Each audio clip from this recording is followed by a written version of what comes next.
I've got a quick question for you before we get into today's episode. This channel is all about flourishing in every aspect of your life. Now, my expertise lies in trauma healing, nervous system regulation, anxiety reduction, and really finding those ways to gain your edge through neuroscience and just connecting all those pieces. But I bet you or someone you know has expertise that can really add to this conversation. Somebody who's an expert in nutrition or in hormone therapy, somebody who's a sleep expert, a neuropath, or a naturopath. If you know somebody like that, or you yourself have this expertise or something else that could really add to this conversation, I'd love to interview you for the channel.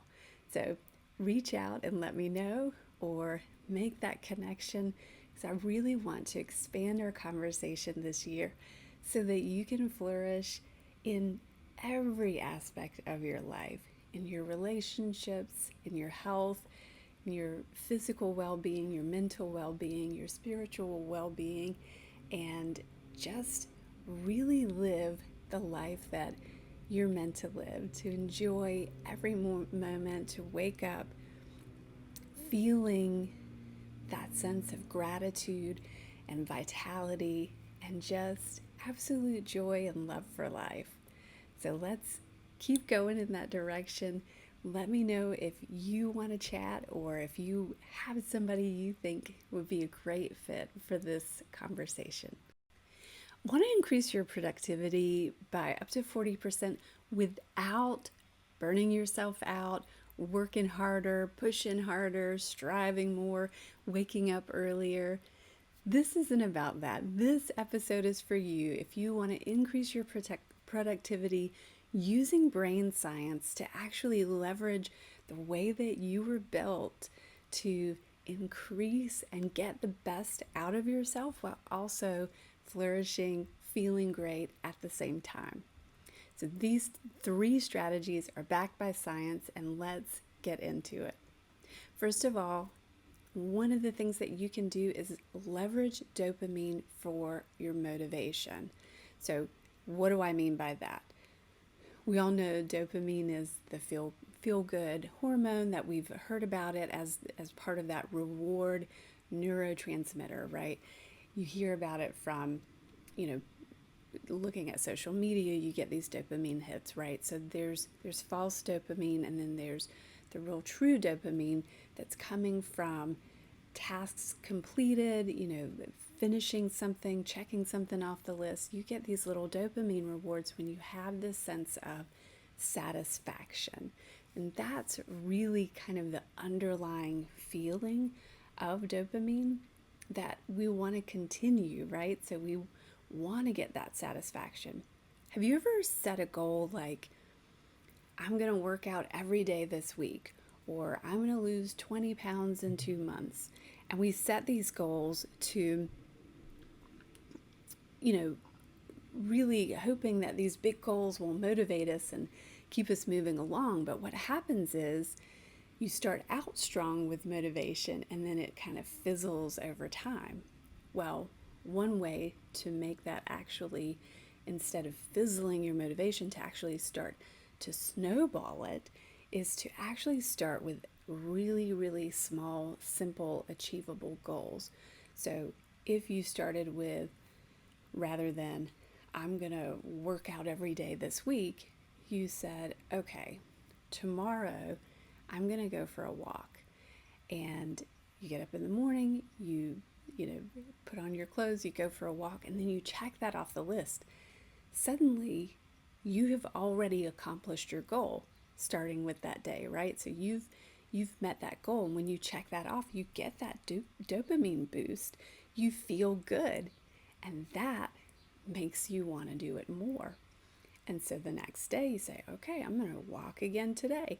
And before you know it, this has become a habit, because that dopamine pushed through that motivation for you. So when you have those small goals that you can actually complete and achieve in a smaller amount of time, you get that reward, you get that dopamine happening, and that's going to actually motivate you and reinforce your productivity. Now, if it's not about exercise, it can be, completing a big work project. If you break it down into smaller tasks and you check it off, again, you're going to get those dopamine hits, you're going to get that reward, and that motivation is going to continue, rather than if we set the goal huge and big and it's going to take us a month to achieve it or accomplish it, we get none of that reward in between, so it gets harder and harder to stay motivated. So leveraging how your brain works is really going to help boost that motivation and keep you moving in the right direction. The second thing that you can do is use visual cues to prime your brain. So we have a reticular activating system, or the RAS, in our brain, and it's filtering information throughout the day of what's important and what needs your attention. So when we create a vision board or a task list or something like that we can visually see, then that is it's triggering our reticular activating system to continue to look for that, to continue to stay on track with that. So things that you can do to utilize that is keeping your workspace clean and clear from clutter, but also keeping your tasks focused. A long, never-ending to-do list is overwhelming. But if you say, okay, I'm going to time block my schedule, so from this time to this time, here's what I'm working on, and you clear everything out of the way besides that one task, and you focus, and all of your visual cues are focused around this one task, it's going to send those signals to your brain that this is important, this is what we're working on today. It's going to train your brain to focus on what matters most in that moment. It's going to help you clear out that sense of overwhelm so you can actually focus and be productive. And then the third thing that you can do is optimize your brainwave states with binaural beats. Now, this sounds really complicated and out there, but this is super simple. Neuroscience shows that alpha and theta brainwave states are actually what can enhance our focus and problem solving. And so listening to binaural beats or EMDR audio can improve your creativity and your flow and put your brain into a state where you're just really able to focus and flow and get your work done.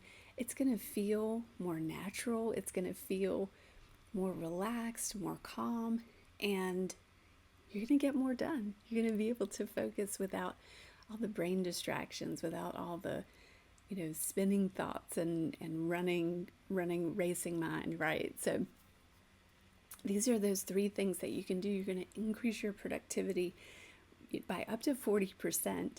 And this is going to help you not just do more, right? But be more efficient with your time, be more effective in your activities and your tasks so that you can enjoy it more. And also, when you get that satisfaction and you put away your work for the day, you can be present with your family, present with your friends, present with, doing the things that are going to recharge you rather than ending the day still feeling like you haven't gotten enough done, you're still overwhelmed, right? So the reason that we want to increase productivity is not to become machines and robots, but really so that we can feel accomplished in our day, feel happy with our success, and then be able to shut that off so that we can actually enjoy our downtime, use that to truly recharge, connect with the people that we love, and just be intentional about all of our moments in the day. So those three strategies, You can use them all, or you can just pick one that makes the most sense for you and put it into action. But I want to know about it. If you try one of these, reach out, let me know how it goes for you. If you have other strategies that work really well for you, I want to hear those too.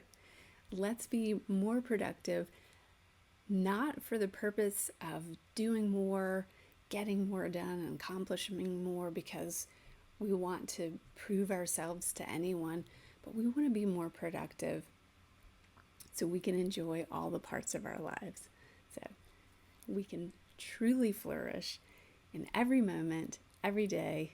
Let me know how it goes for you. I can't wait to hear your stories, and I will see you next week.